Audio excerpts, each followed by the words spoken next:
Trying to stop us now? What a joke! What did you say? Now I'm really mad! Huh. Guess it doesn't take much to piss Eggman off.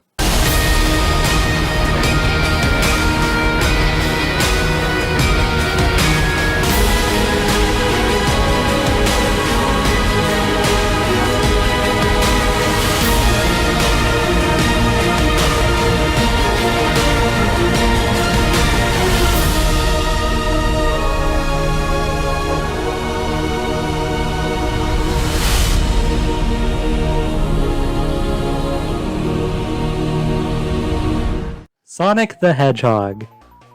Oh boy, what a lifetime this franchise has. Starting off as a powerhouse of a 2D platformer being able to rival Mario, transitioning to a 3D platformer revolutionized by games like Crash Bandicoot, and after just going through a buttload of experimentation. Racing games, hack and slash games, even RPGs, this series got nuts, leading to the more modern style games we're all familiar with and at this point probably used to, for better or for worse. The point is, while Mario was off blowing people away with plenty of well-received games, and Crash was playing hopscotch between developers, Sonic was just all over the place. Speaking personally, this little blue furball was a massive part of my childhood, and seeing the little guy go through so much and have former fans turn away from him very much pains me on an emotional level. But despite all the trouble, the series did manage to hit the big screen earlier this year, and not only that, but it was actually pretty good. Seriously, watch the Sonic movie if you haven't, it's great.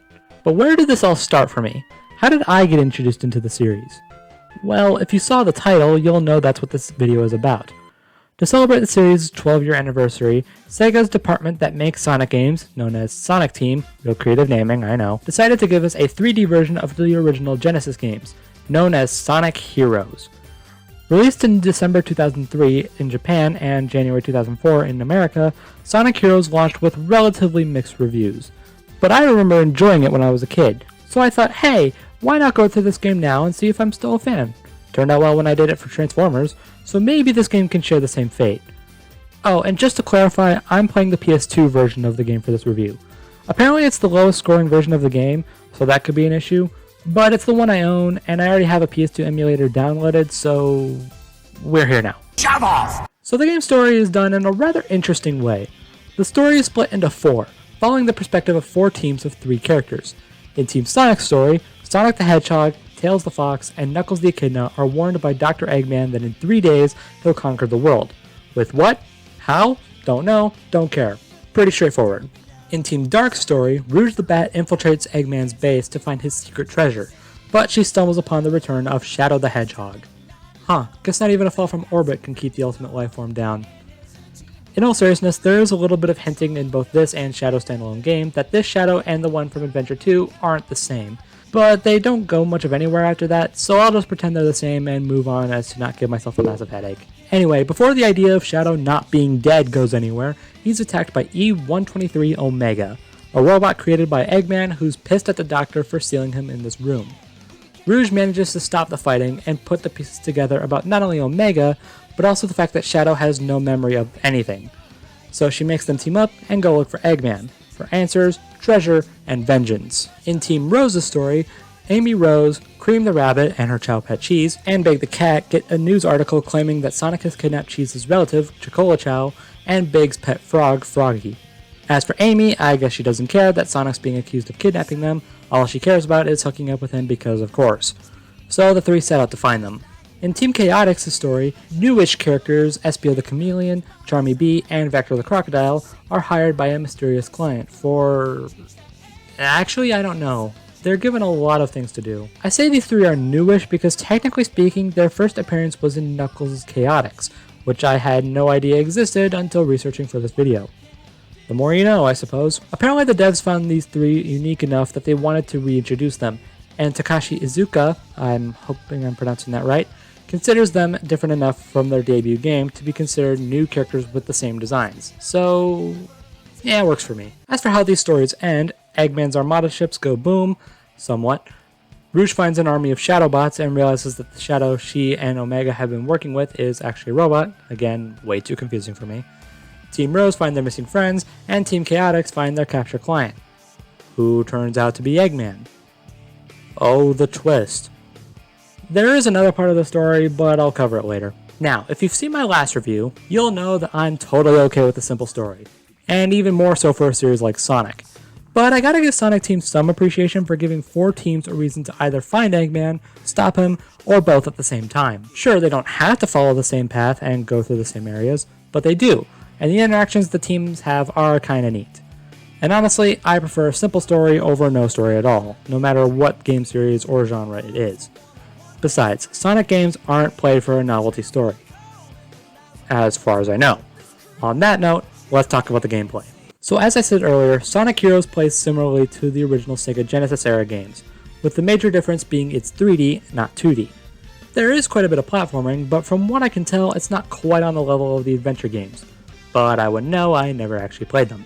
The other major difference is the game's core mechanic, the teams. Like I said, the characters are split into 4 teams of 3, and you can play as all 4. Each of the 3 characters are put into 3 categories: speed types, fly types, and power types. And you're able to switch between them with the push of a button. Speed types, being Sonic, Shadow, Amy, and Espio, are able to run really fast, of course, use the homing attack, and make tornadoes that can disarm enemies of shields, send them flying, and spiral up these poles. And when Espio does the tornado move, he can turn invisible, which is only useful in like 2 levels. RIP.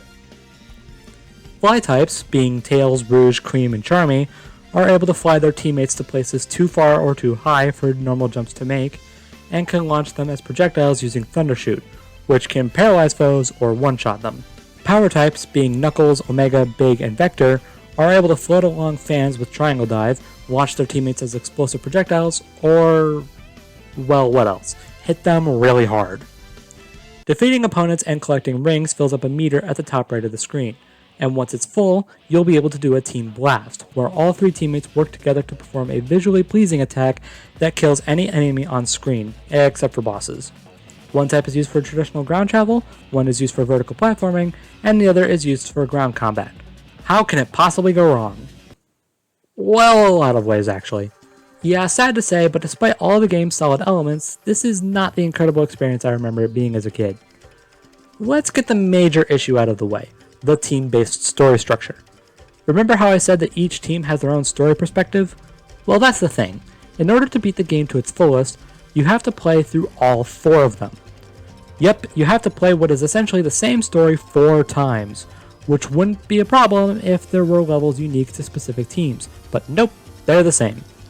I mean, they are structured differently for each team, so they're not entirely the same, but it's still the exact same set piece with the exact same music, with some of the same structural designs in the exact same order. Team Chaotix's story does do something unique by having missions to complete instead of go from point A to point B, but it still doesn't feel unique enough for me.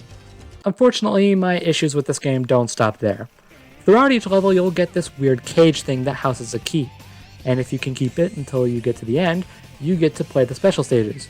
First thing, these keys are an absolute nuisance. In order to keep them, you have to make it to the end of the level without getting hit by anything.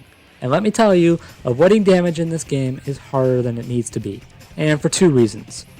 1, speed types are way too fast for their own good. So many times I have run into obstacles I didn't see coming until it's too late, or slipped up and fallen off ledges. Oh, and Sonic Team, thanks so much for adding inertia to the running speed. I don't know why developers decided to do this, but speed types have a bad habit of not stopping in time or running in a specific direction when running into walls. I'm not even going to bother telling you how dumb this is. It should be pretty straightforward. You could argue that adding inertia like this is more realistic, but I'm playing as a 3-foot-tall anthropomorphic blue hedgehog with super speed, a 2-tailed fox, and a red echidna who punches really hard, and all 3 are able to take perfect spherical form when they jump. Do you really think I give a crap about realism here? The other issue is with the homing attack. It's very finicky to use. I can kinda understand why I get hurt when homing in on weapons. I mean, it's still dumb, but I get it. But for the life of me, I can't understand why I got hurt here. With all these issues with the controls taken into account, are the special stages you get worth keeping these keys? No. No, they are not. These stages are the absolute worst. All you do is collect these weird bubble things to build up a meter, and you use this meter to boost at speeds I highly doubt the game's physics engine was designed for. Even as the power types, the easiest type to control in this game, the simple act of moving left and right is way too sensitive. The normal bonus stages are bad enough, but at least they're optional. You don't necessarily have to beat them to 100% the game. However, the Emerald challenges, where you do the exact same thing except you need to chase a Chaos Emerald, are mandatory in order to fully complete the game. So yeah, Sonic Team can take these keys And shove off! but all these awkward controls and cool abilities need to be put to the test somehow, so let's talk about the different levels. Now, if there's one thing I will say, it's that these levels are pretty well designed visually. Not one area of the game looks dull. Even the darker levels like Hang Castle or Final Fortress. Each set piece is used twice, 3 times including the boss fights. There's the game's version of Green Hill Zone with Seaside Hill and Ocean Palace, the futuristic city with Grand Metropolis and Power Plant, there's the casino used in Casino Park and Bingo Highway, there's the canyon used in Rio Canyon and Bullet Station, there's the jungle used in Frog Forest and Lost Jungle, there's the mansion used in Hang Castle and Mystic Mansion, and finally there's Eggman's Armada ships with the Egg Fleet and Final Fortress. I do like how, for the most part, the levels that use the same set piece are different enough where you can tell which area is which, helped by them taking place in different daytimes and them getting their own music piece. However, while most of the levels are pretty alright, some are just bad. Like, really bad. Some quote-unquote highlights include Lost Jungle, particularly as Team Sonic, with so many new things thrown at you with barely any tips to help you figure out what to do. Both casino levels, particularly on the pachinko segments, where the movement is so stiff it's ridiculous, and Final Fortress, which is an admittedly alright level once I figured out what to do, but it's especially bad on the railing. See, at the press of a button you can accelerate on the railing, but the way it's told to you in the game is by spamming said button.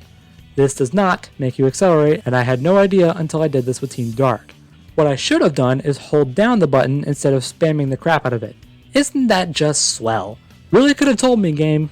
I briefly mentioned the boss fights before, but let's actually talk about them. After every 2 levels, you're thrown into a boss fight. 3 of them are against Eggman in some sort of mech, 2 of them are enemy rushes, and 2 are against other teams. Let's get into these, shall we?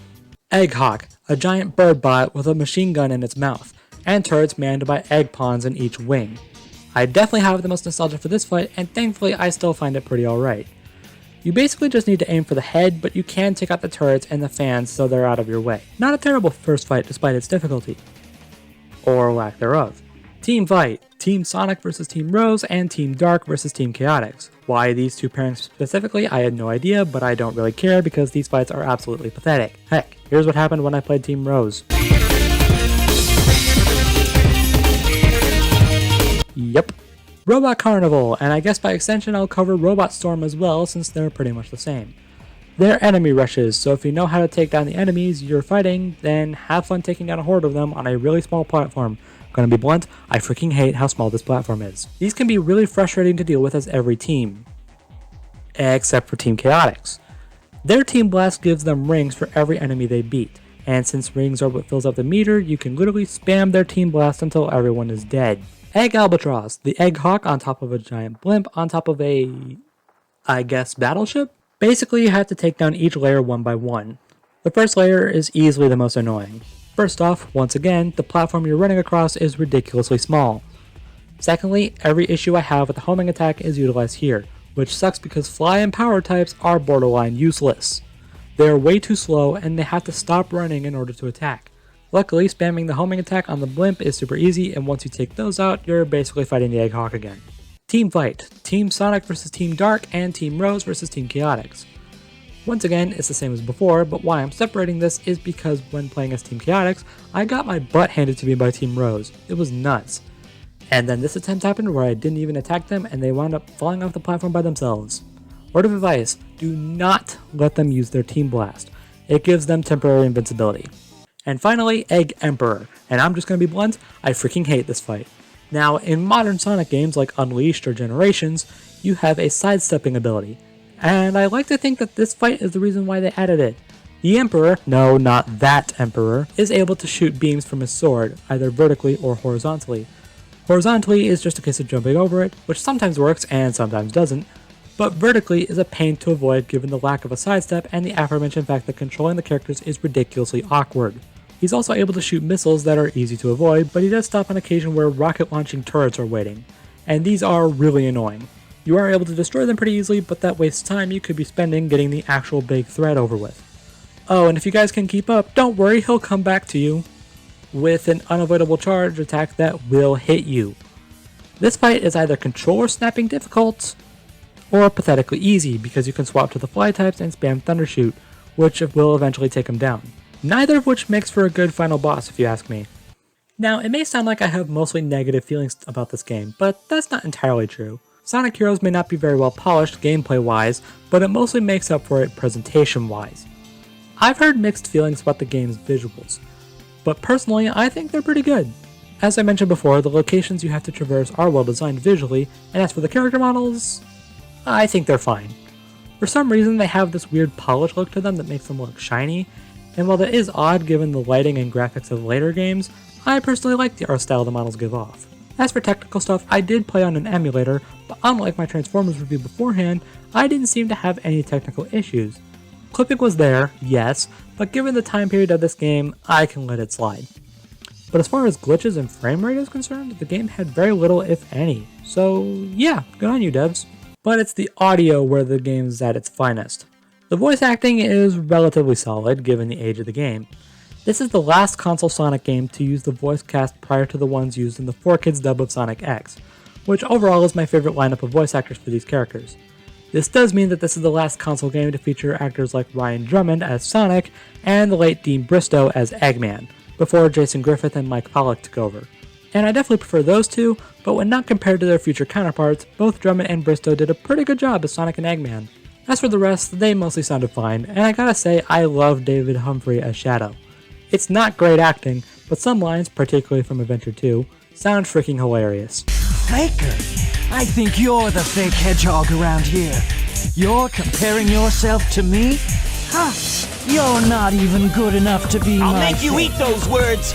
That said, where the voice acting loses points for me is with William Corkery as Tails. I won't lie, I cannot stand the voice Corkery gives Tails. He's either annoying to listen to all in all, or just sounds really whiny, even when it seems he doesn't mean to. But it's so spooky here! Maybe that's the ghost of Shadow we saw earlier. Woo! Stop it, Knuckles! That said, and I can't quite put my finger on why, but John St. John is my favorite voice actor for Omega. Something about this voice here that the rest of Omega's VAs can't seem to match just really works for me. You know about cloning. The original must exist somewhere. But where this game really shines is in its soundtrack. Holy crap, this game's soundtrack is incredible. Not a single track in this game is boring to listen to, and some even make up for the fact that the levels they're attached to are complete trash. Now, I mentioned earlier in this video that there was another piece of story I wanted to save until later. Well, later is right now. This is the last story, which you unlock by completing all 4 teams' stories and collecting all 7 Chaos Emeralds. Now, as I made very clear before, that was a nightmare to do. Though I do want to say, I recommend getting these keys as Team Rose, because they, for some reason, have the easiest versions of every level. Anyway, with how frustrating it is to unlock this story, does the actual story make it worth it? Yeah, honestly. So something in the main stories I didn't mention is that while you're fighting quote-unquote Eggman, your abilities and data are being copied by Metal Sonic. I didn't mention this earlier because it's mostly important here.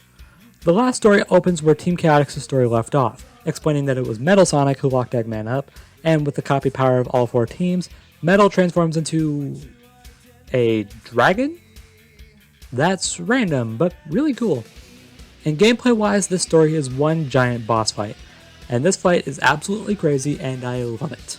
So the first phase is against Metal Madness, using 3 teams back to back.